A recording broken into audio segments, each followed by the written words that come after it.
बल्कि अक्सर हमें ये भी सुनने को मिलता है कि जिस घर में कुत्ते हो वहाँ रहमत के फरिश्ते दाखिल नहीं होते। वहीं इनका जिक्र मुकद्दस किताब कुरान मजीद में भी आया है और कहा जाता है कि दुनिया का वो अकेला जानवर जो जन्नत में जाएगा वो जानवर कुत्ता ही होगा। लिहाजा इन सभी बातों का ध्यान रखते हुए आज की इस वीडियो में हम जानेंगे कि कुत्ते कैसे पैदा हुए और वो कुत्ते की 10 खूबी कौन सी है जो अगर इंसान अपना ले तो अल्लाह के करीब हो जाए। दोस्तों, कुत्ते की पैदाइश के बारे में ये भी जान लीजिए कि मजहब की पुरानी किताबों में लिखा है कि इब्लिस यानी शैतान जिन था और अल्लाह ताला ने उसकी इबादत के बाइज उसे फरिश्तों में शामिल कर लिया था और उसे फरिश्तों का सरदार बना दिया था। उसके बाद उसकी रियाजत का सिलसिला जारी रहा। इस कायनात में कोई ऐसी जगह नहीं बची थी जिस पर इब्लिस ने सजदा न किया हो। ये जन सजदों, उन रियाजतों और उन इबादतों का नतीजा था कि अल्लाह ताला ने इब्लिस को फरिश्तों का सरदार बना दिया था। लेकिन फिर शैतान गुरूर का शिकार हुआ और उसने मिट्टी के पुतले यानी हजरत आदम अलैहिस्सलाम को सजदा करने से इनकार कर दिया। दोस्तों, पहली रिवायत के मुताबिक इमाम अब्दुल रहमान ने अपनी किताब में फरमाया है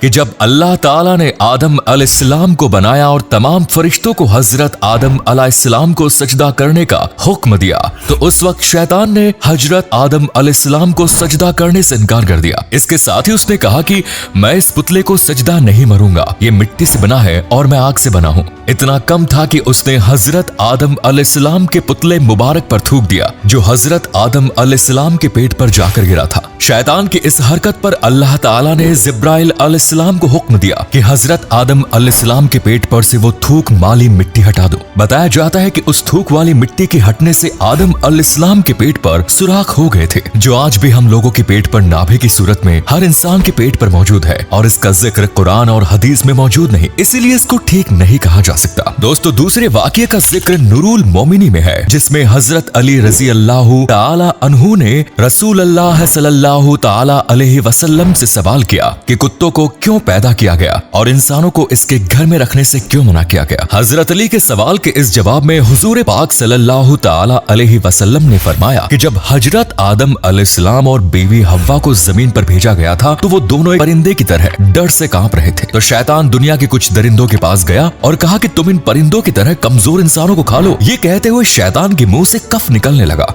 और उस थूक से कुत्तों को तकलीफ किया गया और उसी वक्त यही कुत्ते इंसानों और उन दरिंदों के बीच अल्लाह के हुक्म से आ गए और उन्होंने इस तरह इंसानों को बचा लिया। दोस्तों, कुत्तों में 3 खसलियात होती है।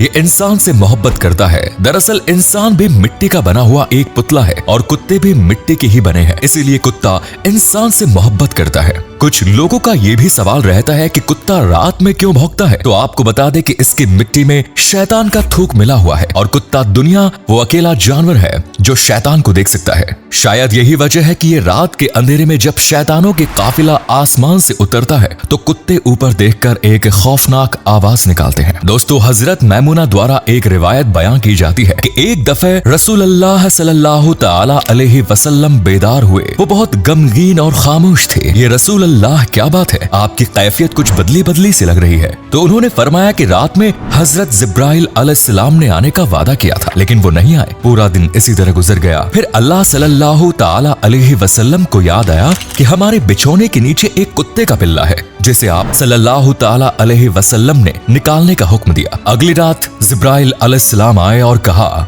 हम उस घर में नहीं जाते जहाँ कुत्ता और तस्वीर हो।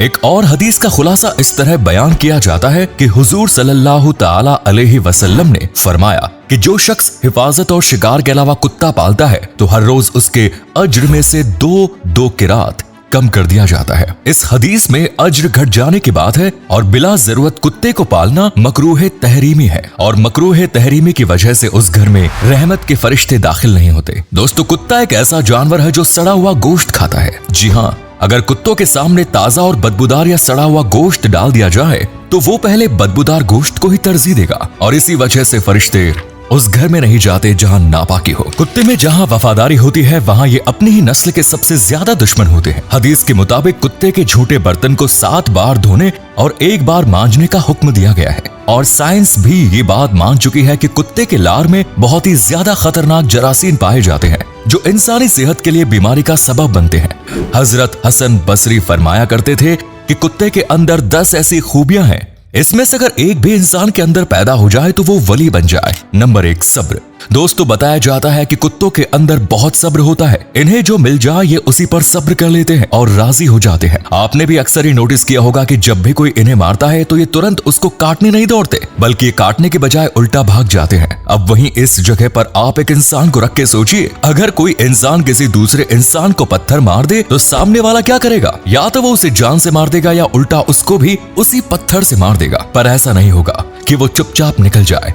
नंबर 2, कुत्ता ज्यादातर वक्त भूखा रहता है। ये नेक और परहेजगार की अलामत है। नंबर 3, कोई दूसरा कुत्ता अगर किसी वजह से उस पर गाली बजाए तो ये अपनी जगह छोड़कर कहीं और चला जाता है। नंबर 4, कुत्ते का मालिक दोस्तों, कुत्तों का मालिक उन्हें कितना भी क्यों ना मार ले, लेकिन वो कुत्ते कभी अपने मालिक को छोड़कर नहीं जाते। नंबर 5, अगर कुत्ते का मालिक खाना खा रहा है तो वो ताकत रखने के बावजूद अपने मालिक का खाना नहीं खाता, जो कि मसाकीन की अलामत है। नंबर 6, जब मालिक अपने घर में हो तो वो दूर जूतों के पास जाकर बैठ जाता है। ये मुतवाजिहीन की अलामत है। नंबर 7, दुनिया में रहने के लिए इसका कोई अपना घर नहीं होता। नंबर 8, रात को कुत्ते कम सोते हैं। ये एक महबूबीन की अलामत है। नंबर 9, अगर इसका मालिक इसे मारे तो कुत्ता थोड़ी देर के लिए अपने मालिक से दूर हो जाएगा, लेकिन मालिक के दोबारा रोटी डालने पर वो अपने मालिक के पास वापस लौट जाएगा। नंबर 10, जब ये मरता है तो इसके पास कोई विरासत या दौलत नहीं होती। तो दोस्तों ये तमाम अलामतें हसन बसरी फरमाया करते थे कि अगर इनमें से कोई एक आदत अगर किसी इंसान में आ जाए तो क्या ही बात। अब आते हैं उस सवाल पे जिसका एग्जैक्ट जवाब शायद ही लोग जानते हो कि क्या इस्लाम में कुत्ता पालना जायज है। तो दोस्तों इस्लाम में सिर्फ 3 जगह कुत्ता पालने की इजाजत है।